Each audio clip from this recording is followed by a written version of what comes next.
Claro, nosotros éramos del campo, donde ser artista era imposible. Mi carrera ha sido cuestionada en diferentes facetas por artistas de la élite, pero lo que la gente no sabe es el precio que yo he tenido que pagar para ser artista. Yo salí a cantar para Guayana. En aquel entonces las comunicaciones eran difíciles y mi mamá quedó viva en la casa y me tardé 4 días para regresar. Cuando regresé había un silletero gris que decía Funeraria La Fe. Había muerto y la habían enterrado. Y este espacio llega a ustedes gracias a WeWork y Juancho Morales. Señor Juan Herrera, nacido en Santa María de Ipire, ¿específicamente dónde? Carrizal Torreño. Carrizal Torreño es un campo rural.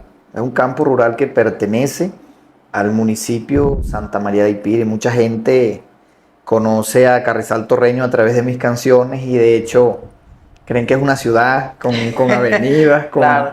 que tiene pantalla gigante. Y en realidad Carrizal Torreño es un campo rural de gente campesina, de gente agricultora, pero de mucho talento y de muchos dones allí en ese sitio. Santamarieño.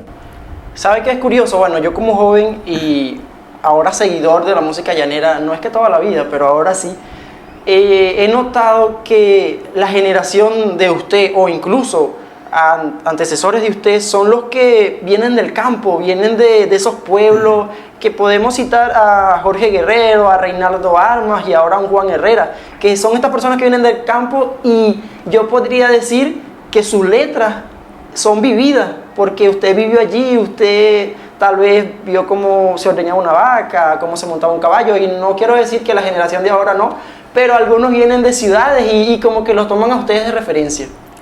Mira, yo siempre digo que el que no tiene sentimientos no puede cantar bonito, ¿verdad? Entonces, un artista tiene que transmitir su vida, su vivencia, su pasado, explicar su presente a través de sus canciones e imaginar su futuro también en algunas canciones. Y yo voy a hablar de mí, en lo que se refiere a mí.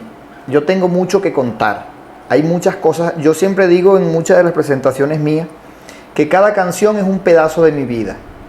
Es un pedazo de mi vida. Para un llanero, para un campesino, porque una cosa es ser campesino y otra cosa es muy distinta es ser llanero.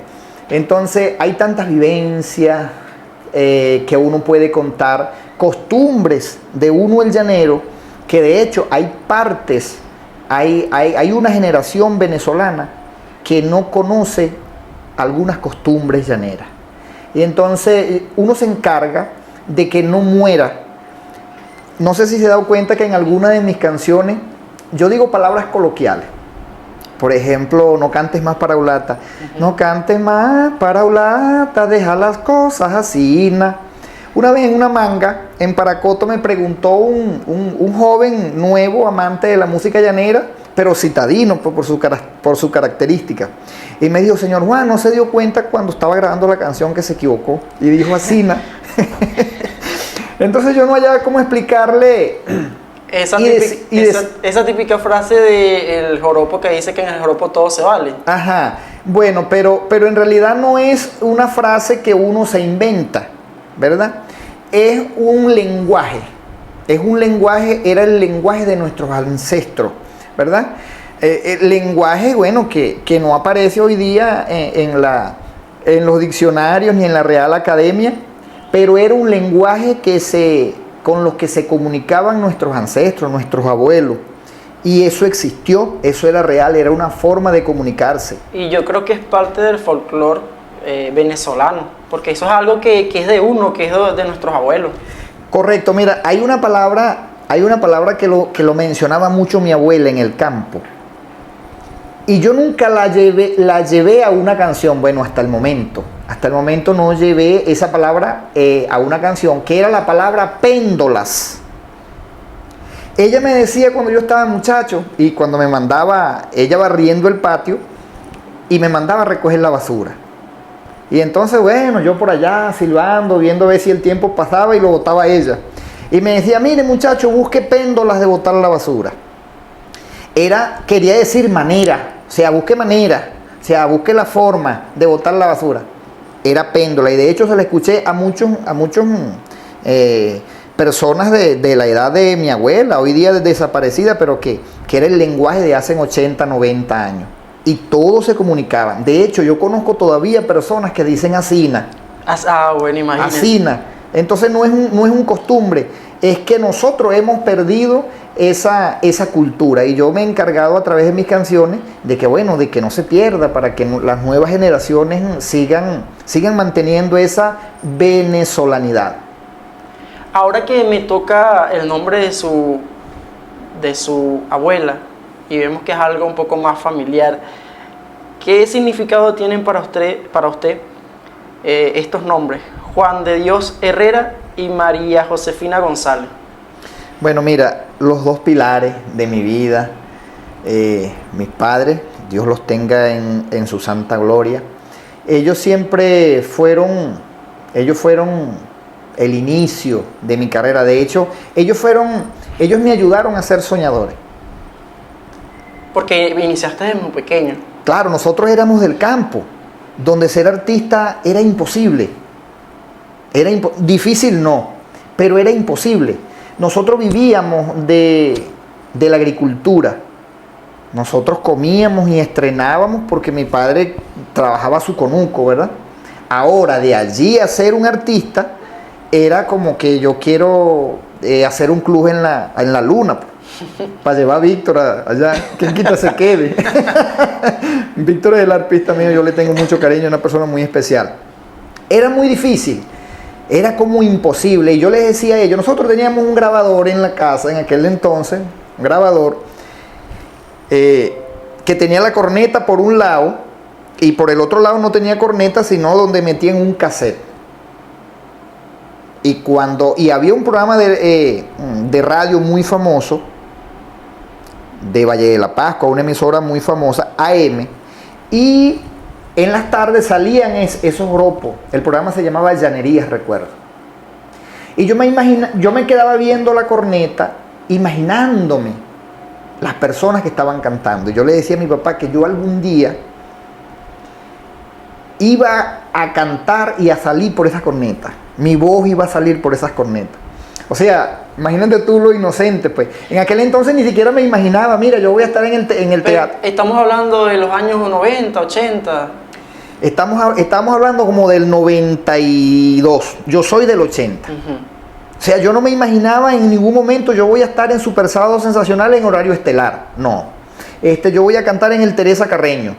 O yo voy a cerrar un evento en la hermana República de Colombia.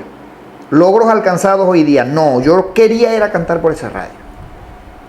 Yo quería era que la gente de Carrizal, las pocas casas campesinas, me escuchaban. A mí no me importaba si yo era famoso en Guayana, o en Portuguesa, o en Cogede. No, a mí no me importaba. A mí me importaba que me escucharan los Roberteros. Era una familia. Que me escucharan los Paes, otra familia. Que me escucharan las muchachas de quien yo estaba enamorado. ¿Y qué pensaban sus papás de eso? Ellos me decían, hijo, tú vas a ver que lo vamos a lograr. Tú cantas bueno. O sea, siempre estuvo el apoyo. Ellos, y muy así, importante. positivo. De hecho, recuerdo que, bueno, yo me imagino que a lo mejor en mis inicios yo cantaba bien malo. Bueno, que no es que he mejorado mucho, pero me imagino que era peor.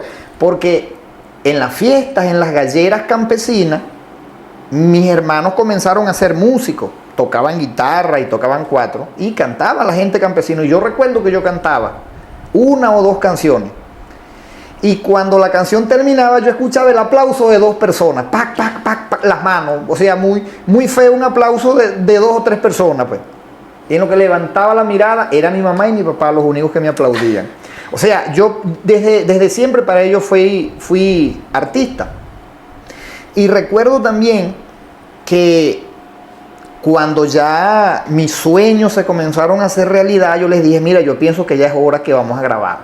Ya yo tengo varias canciones y se las cantaba por allá en un escaño.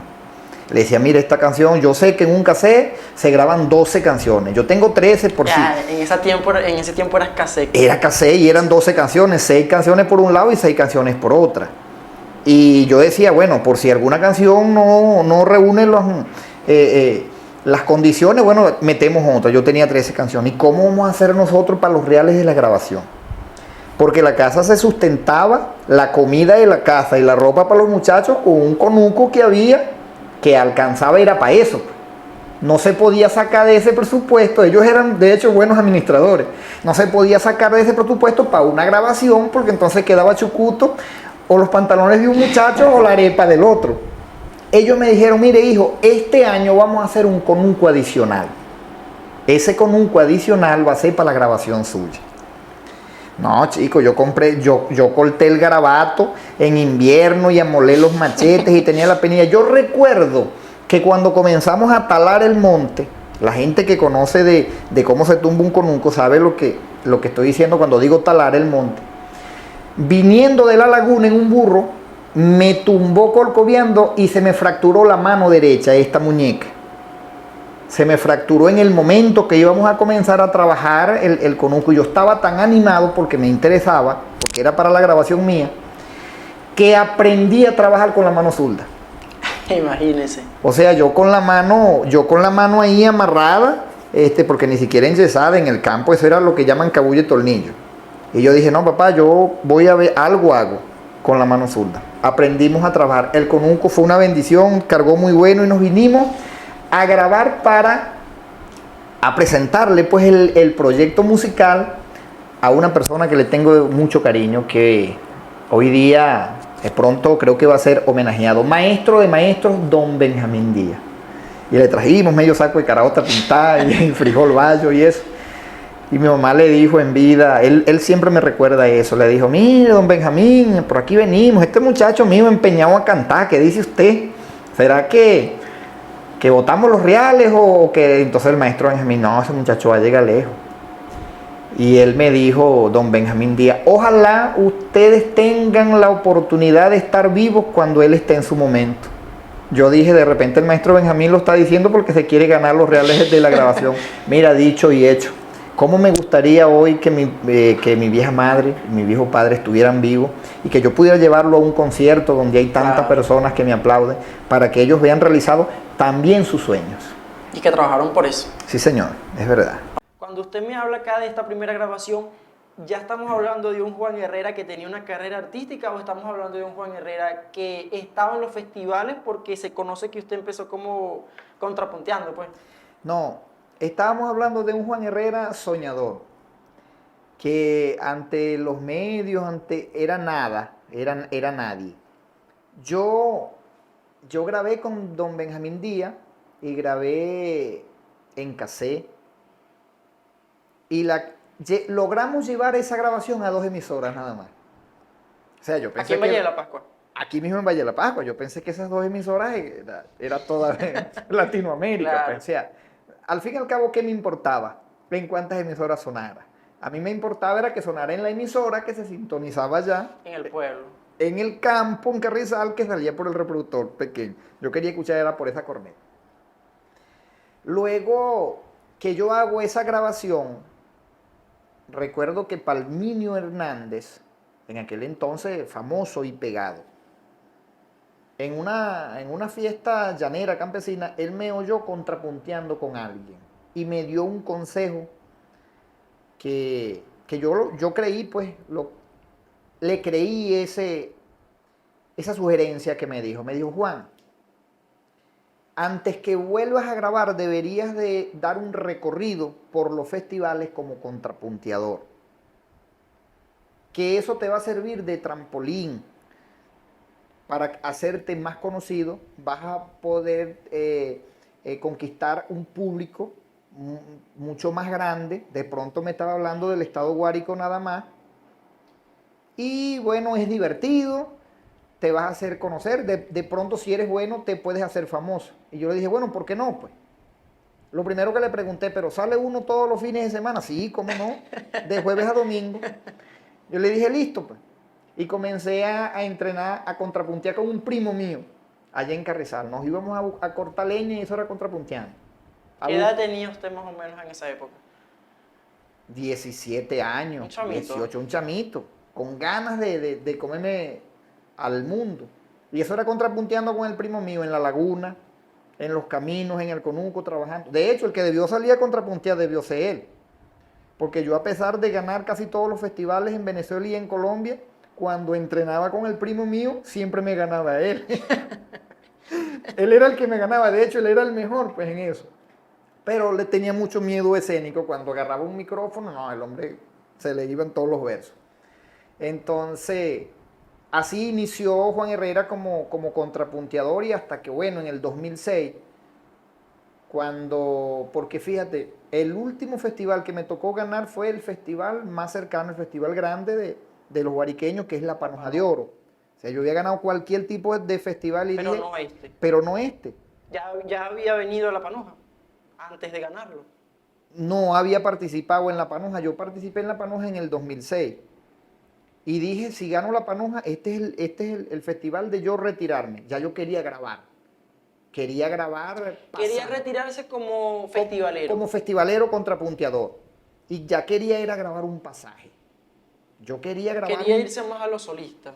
a lo primero que había dejado. Claro. A la primera Claro, tarea. pero lo deja por el mismo consejo de tratar Esa- de encajar en... de llegar un poquito más. Comencé a entender que había que llegar un poco más, un poco más, un poco más.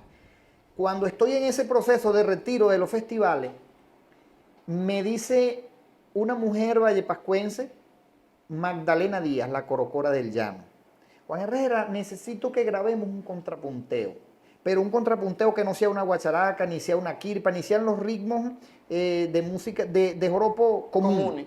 O sea, invéntate un ritmo. Y yo no quería. O sea, porque yo no quería grabar más contrapunteo, ya yo venía saturado de los contrapunteos, yo quería ir a un pasaje. Lo cierto es que yo le decía, sí, en estos días, hasta que me llamó un día y me dijo, mira Juan, véngase mañana que vamos a grabar. Y yo agarré la maletica y me vine de Carrizal para acá sin escribir el tema. O sea, yo no sabía ni siquiera lo que, pero yo venía a grabar. En el camino de Carrizal a la Carretera Negra, donde íbamos a esperar cola, Caminando. caminando 1 hora 15 minutos. Ah. En ese trayecto escribí yo, así se estrecha una viuda. Pero yo quiero entender esto, y ya que lo tengo a usted, ¿cómo hace una persona, en su caso, un cantautor? ¿Cómo escribe? ¿Cómo lo va plasmando? ¿Va memorizándolo en su mente? Por ejemplo, en el caso mío, pensamiento. mira, en el caso mío, este es algo que yo nunca lo he dicho, bueno, hoy aprovecho a decir esto públicamente. Por ejemplo, todos los pasajes que yo he grabado nunca se han plasmado en una hoja, a menos que cuando se plasmaron para registrarlo. Claro. Ajá. Pero nunca los escribí, siempre los voy analizando y quedan mentalmente. En su memoria. Los únicos temas que yo grabo, que tengo que escribirlos, son los recios, los largos, que son los que no me aprendo nunca. Esos temas los grabo yo leyendo, porque son unos temas largos y siempre los dejo para último, y entonces me agarra la grabación sin aprenderme los buenos, y como son más largos que la despedida de un borracho, entonces tengo que leerlo. Y hoy día, bueno, busque en un escenario, cuando yo esté cantando un 6 por derecho, o un numerado, canciones que tengo yo de 7, 8 minutos. Los que anoto se me olvida. Los que dejo en la mente no se me olvidan nunca. Bueno, muy interesante, ¿no? Sí, cómo no. Señor Juan, hay un capítulo en su vida, y si usted lo quiere hablar acá, que fue muy duro para usted, y creo que alguna vez vi en unos premios, lo vi en vivo, y creo que pasó algo prácticamente similar con usted. La diferencia es que usted no se enteró en el momento, y ese cantante sí. A Chayanne alguna vez en unos premios, antes de entrar al escenario, le dicen que su madre fallece. Imagínese el compromiso que tiene como artista, porque él salió a cantar y le habían dicho que, bueno, su madre ya no estaba. Pasó algo similar con usted, ¿cierto? Sí. Mira, yo siempre digo que mi carrera ha sido cuestionada por muchas personas en diferentes facetas. ha sido cuestionada primeramente en mis inicios, por artistas de la élite. Ha sido cuestionada mi carrera por hoy día, por cuestión de religión. También ha sido cuestionada mi carrera. Pero lo que la gente no sabe es el precio que yo he tenido que pagar para ser artista. Por ejemplo, no es fácil para un artista pagar un precio de que yo salí a cantar para Guayana. En aquel entonces las comunicaciones eran difíciles. Y mi mamá quedó viva en la casa. Y me tardé 4 días para regresar. Cuando regresé había un silletero gris que decía Funeraria La Fe. Había muerto y la habían enterrado. Yo no estuve en el velorio. Yo no le pude dar el último adiós. Es duro vivir con eso. Ha sido demasiado duro vivir con eso. Y mucha gente puede preguntar y decir, ¿pero por qué cantabas? ¿Por qué no estabas allí con tu mamá si sabías que estaba enferma? Porque trabajaba para los remedios de ella. O sea, usted llegó y ya su mamá no tenía teléfono ni nada. Cuando yo Cuando llego usted llega a la casa. No, ¿Vivía en Carrizal todavía? Todavía en Carrizal. Cuando yo llego a Ciudad Bolívar, porque estábamos lejos, más adelante de Ciudad Bolívar, pues por unas zonas rurales. Y cuando llegamos a Ciudad Bolívar, un compañero mío, un hermano se comunica con el compañero mío que cargaba estaban comenzando a salir los teléfonos celulares y se comunicó conmigo. Y entonces yo lo escuchaba hablando, cónchale, y decía, yo no me atrevo a darle esa noticia a Juan. O sea, ¿quién había quedado en la casa enferma? Mi mamá. Entonces ya uno sabe, así te quieran decir las cosas disimuladamente, pero ya tú sabías.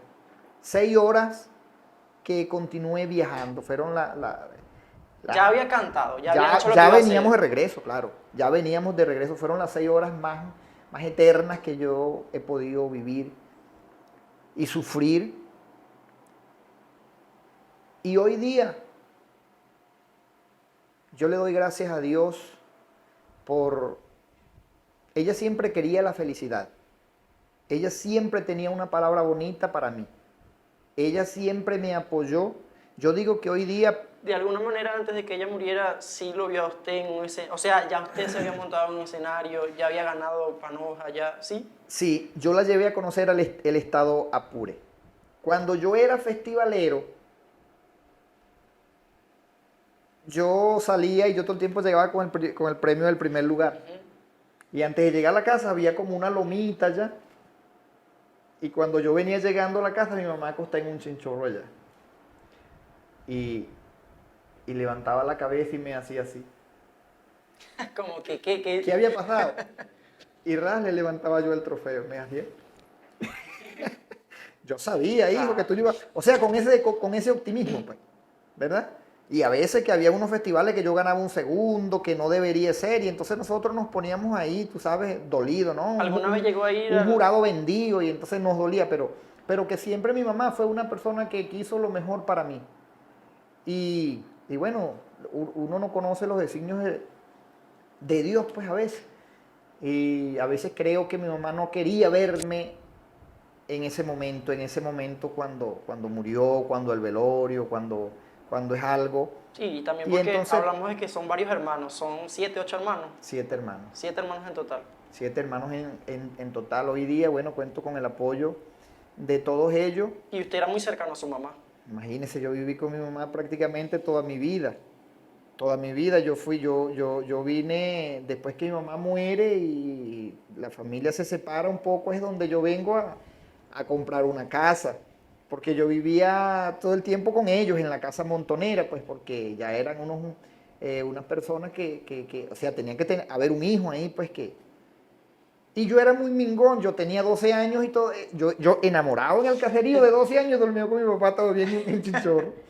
Yo era muy mingón con ellos porque Ellos fueron unos padres muy excepcionales y hoy día yo le digo a mis hijos que no pudieron conocer a sus abuelos, yo le digo, menos mal que ustedes no conocieron a sus abuelos, porque si los conocieran, bueno, imagínense usted lo que los alcahuetearan esos abuelos, porque eso eran buenísimos. Bueno, mira, nosotros si hay algo que tenemos seguro es la muerte. Y, pero no nos acostumbramos a perder un ser Ser querido, querido. mucho menos una madre tan joven de apenas con 50 años, como digo yo en la canción donde lo que no pude comprar, cuando hablo de que yo recupero las tierras que eran de nosotros, pero había algo que me faltaba después de recuperar todas las tierras, sentía que no lo tenía todo, que me hacía falta algo, y era que hacía falta la vieja, la patrona, y Eh, quería pedirle a Dios una vida de 50 para retornársela a mi vieja madre. Cuando dice que recupera las tierras, ¿es porque se las habían perdido o qué pasó? Nosotros teníamos, Y fue después de la muerte de su mamá. no ¿Era el fue, mismo campo donde vivían? no fue antes de la muerte, estaban vivos todavía. Ellos cuando estaban jóvenes, ellos compraron unas, unas bienhechurías, unos terrenos y no había documento Que eran donde sembraban ustedes. a donde nosotros sembramos. Anteriormente las tierras se vendían y el compromiso que se hacía era de palabra. Y decían los viejos de antes que la palabra de un hombre valía más que un documento. A veces sí, pero a veces no. Claro, vivo por ahí. Algún vivo, ¿verdad? Entonces resulta y pasa que nosotros caímos en manos de un vivo y todas las tierras cuando que mi papá tenía, las tuvo que perder hasta que le llegó un vivo con unos papeles originales. Estas tierras son mías. Solo nos quedamos con una pequeña bienhechuría. Pero ¿cómo pasa? ¿Ustedes vivían en la tierra y aún la trabajaban? Aún la ¿Ese vivo trabajamos. que llegó les ofreció algo? No, él dijo que él las había comprado. Simplemente llegué, mira, estas tierras Simplemente, son mira, mías. estas tierras legalmente pertenecen Un golpe duro, un claro. golpe duro. Pero yo siempre contando con la música, contando con ese ángel divino que, que Dios me puso de compañero ahí, porque yo digo que fue Dios. Siempre yo dije, algún día las voy a recuperar. Yo las voy a recuperar, yo las voy a comprar nuevamente. Pero esta vez con papel, por supuesto. Claro, le compró las tierras al tipo Recuperé las tierras nuevamente, pero cuando recupero las tierras, ¿Pero las ya recupera compradas o compradas. Yo las vuelvo a comprar. O sea, al mismo que se a la persona que tenía los papeles originales. Pero cuando yo compro las tierras, ya mi mamá estaba muerta. Claro, ya nunca puedo ver. Entonces hacía falta algo y yo decía, ¿y por qué no me siento feliz? ¿Qué es lo que hace falta? Si tengo el mismo camino de la laguna, si tengo el mismo atardecer, tengo las mismas sabanas, tengo las mismas montañas, entonces, ¿pero por qué? Es porque hacía falta la doña. En realidad, la esencia de nosotros no eran las tierras, Era era mi familia. Y cuando una familia se desintegra, no importa si las tierras se te hacen fértiles, no es igual. Es preferible tener una tierra infértil, pero tener una familia unida allí todo el tiempo contigo acompañándote. Bueno, y cambiando de tema, pero en la misma línea, me gustaría saber su opinión actual de qué significa el folclore o la cultura llanera para Juan Herrera. Cuando hablamos de lo nuestro, pues, de esa cultura llanera y de los que nos representa, que creo que se ha perdido mucho, pero también creo que en estos años de migración también como que lo hemos agarrado, hemos tenido ese sentimiento de arraigo que en algunas ocasiones se ha perdido. Mira, nosotros como cultura somos ricos, ¿verdad? Y lo hemos demostrado a través de estos últimos tiempos que se ha llevado folclore a gran parte del mundo, a gran parte del mundo. La cuestión está en que en nuestra naturaleza, nosotros, hablando de Venezuela, nosotros los venezolanos somos de una naturaleza de amar más lo de afuera que lo nuestro. Porque la música llanera es, vamos a hablar de, cuando hablamos de cultura, hablamos de música venezolana, ¿verdad? Claro, claro. La música venezolana, que sí, y eso incluye muchos géneros musicales, como que si el mirandino, el joropo central, ¿verdad? Pero la música llanera, que es la de los llanos, la de joropo con arpa 4 y maraca y cantante, ha llegado mucho, ha trascendido mucho más allá. Y y hemos aprendido, de hecho, hemos crecido como globalmente, como músicos, como artistas. La industria de la música ha crecido más, se ha puesto de moda. En mis inicios, porque yo soy un viejito ya, en mis inicios, cargar un sombrero en Caracas era la burla. Yo recuerdo una vez haber llegado a una de las terminales de Caracas y con el sombrero puesto y la gente me gritaba y me decía, ¡epa, llanero! ¿Dónde dejaste el caballo?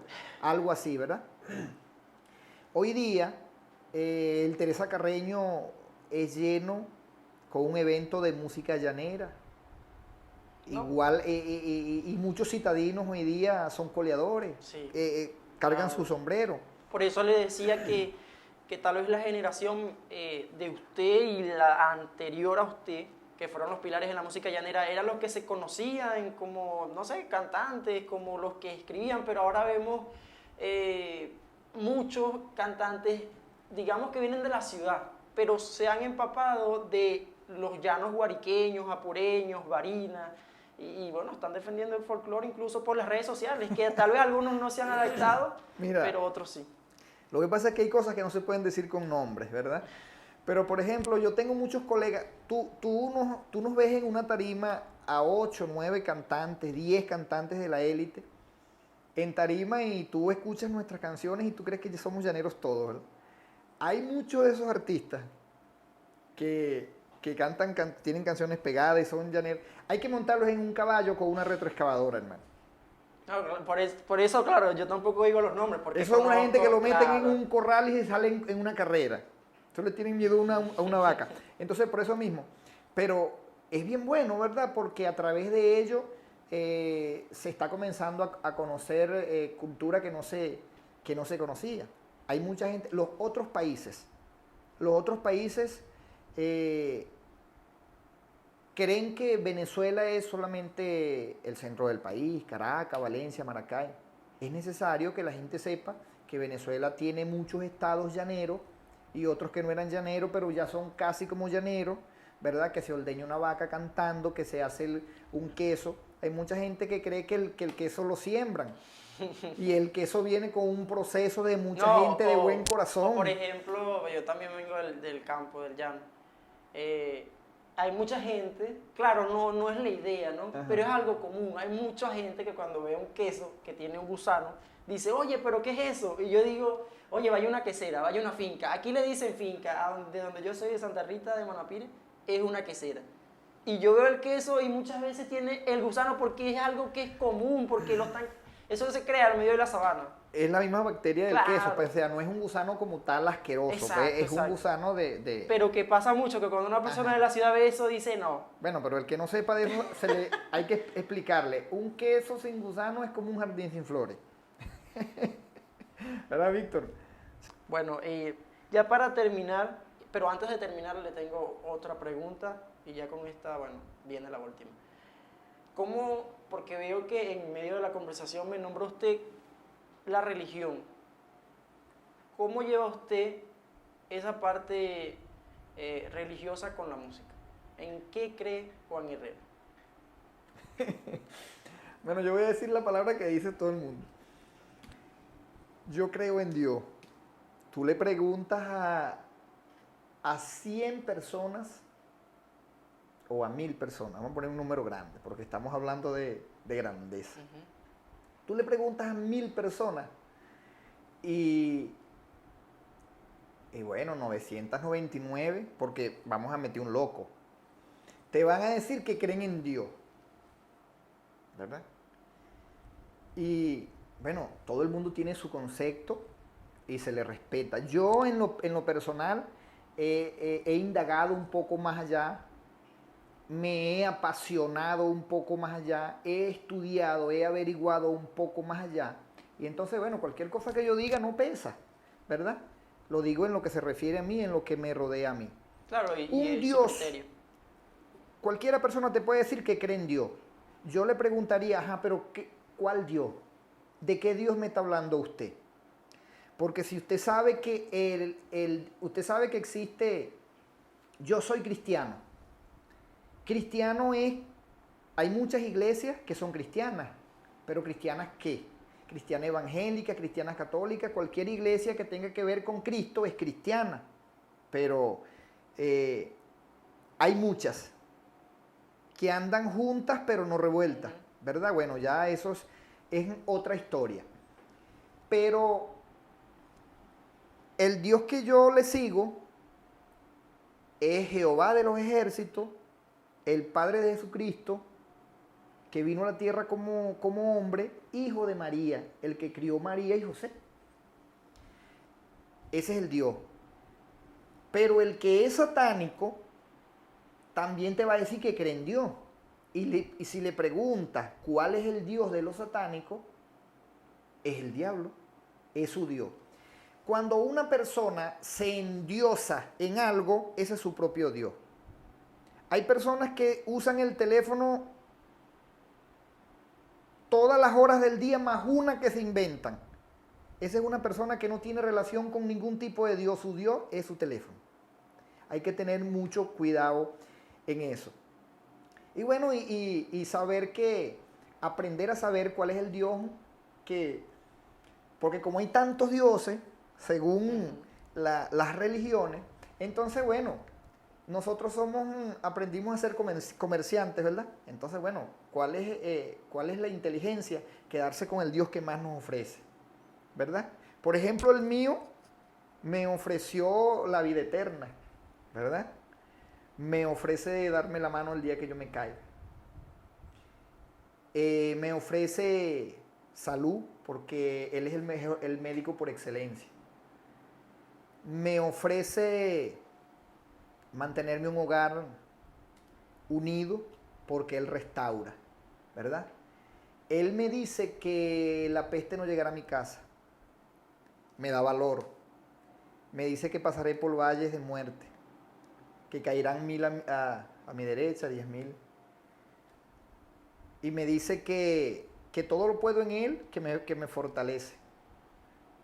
Ese es el Dios del que yo le estoy hablando. El Dios con humildad. El Dios que te da a cambio de nada. El que no es que te sanó un dedo, pero tienes que pagar una promesa y tengo que caminar a pie, ¿me entiendes? Tengo que vestirme de tal color. Claro, porque limitar, porque yo siempre digo, Dios es amor, no es como que no puedes hacer esto, no puedes... Cada quien sabe qué es lo bueno y qué es lo malo. Claro, mira, tú sabes que... Porque a veces decimos, pero es que si tú sabes que matar es malo, no vas a venir a decir... Ajá, o sea, no es necesario de que a nosotros nos estén recargando qué es lo bueno y qué es lo malo. Porque Dios está escrito en nuestro corazón la ley mosaica. La ley de Moisés está escrita en la tabla de nuestro corazón. Por eso que cada persona, cada vez que está haciendo lo malo, tiene como un cargo de conciencia. ¿Por qué un cargo de conciencia? Si sea una persona mala y está haciendo algo que sabe que no le agrada a Dios y le da como un cargo, como un remordimiento. Eso es el Espíritu Santo hablándole y diciéndole, mira, estás haciendo lo malo. Bueno, de verdad, qué gran conversación he tenido yo con usted.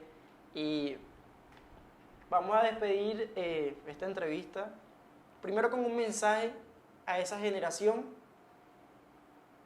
de relevo que viene para el joropo llanero. Y bueno, usted nos va a despedir con algún tema que usted quiera y...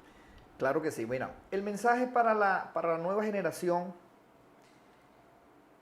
de música, músicos, compositores, cantantes, cultores, es que sigan adelante, que no se detengan. que no se detengan, que sigan el sueño que han tenido desde siempre, porque no va a ser fácil. Pero cuando todo se torna difícil al principio, ya tú sabes que va a ser un éxito. Luego vas a tener testimonio para contar lo que yo pasé, porque lo que fácil llega, fácil se va. Tienes que curtir, que curar, tienes que llorar. Hay que llorar. Yo lloré muchas veces en escenario, cuando no ganaba premio, cuando una emisora me cerraba las puertas. Yo sufrí mucho. Yo pasé mucho trabajo para ser alguien relativamente conocido en la música llanera. Hoy día vivo de la música. Hoy día mis hijos comen y visten gracias a esa industria de la música. Tuve que pagar un precio muy alto, pero la constancia y la dedicación, la tenacidad, el siempre estar por delante, siempre avanzando sin llevarse a nadie por delante, y que el egoísmo y la envidia no entre en él, yo estoy bien seguro que tarde que temprano toda esa nueva generación va a alcanzar el éxito. Bueno, muchas gracias.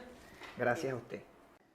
Y por supuesto quiero cerrar cantando una mitad de este tema, que es un pedazo de mi vida, que es un pedazo de mi historia, un tema que me llevó a conocer pueblos y ciudades, que me sirvió de compañero en tantas noches musicales. Mañana en Pañeto el Rancho.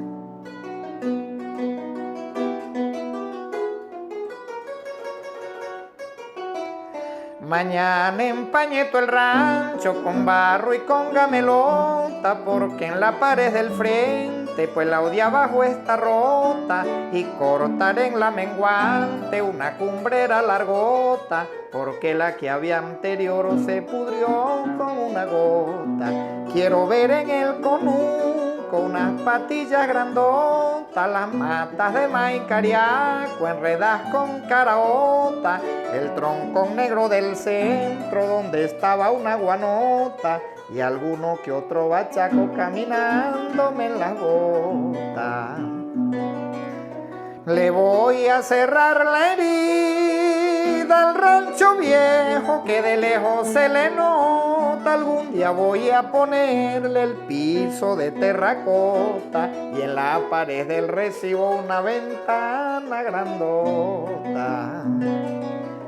Hoy en día heredó mi vida la misma herida que me desangra y me agota, pero yo voy a ponerle por lo menos la carota, o la empañeto también o asimilo la derrota. Ya no querido que un corazón de virote. ¡Gracias!